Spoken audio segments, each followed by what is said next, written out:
untuk memberikan rasa aman terhadap makanan dan minuman untuk sajian berbuka bagi masyarakat yang dijual para pedagang, Dinas Perdagangan bersama instansi terkait seperti Dinas Kesehatan melakukan sidak ke sejumlah pedagang di Pasar Beduk, Kota Lubuk Linggau.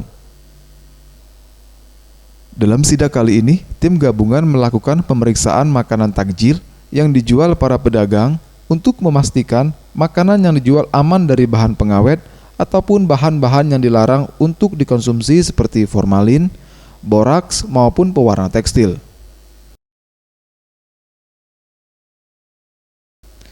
Para petugas kesehatan yang memeriksa makanan dan minuman turut juga mengambil sampel makanan untuk diperiksa ke laboratorium.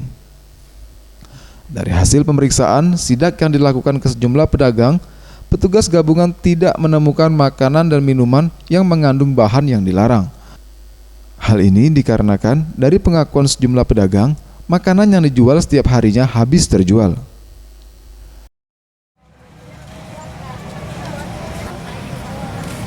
Pengawasan makanan takjil yang ada di Pasar Kaget dan juga ini di lokasi sekarang yang kita berdiri sekarang di Pasar Komplit.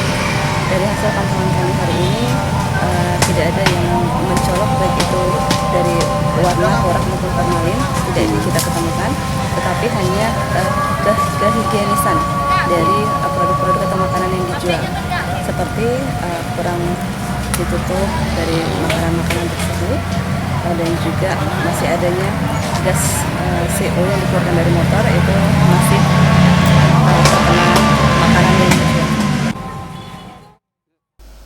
Meskipun dalam sidak ini, petugas tidak menemukan makanan dan minuman yang dijual pedagang yang mengandung bahan-bahan yang dilarang, namun pihaknya akan tetap melakukan pengawasan serta pembinaan kepada para pedagang.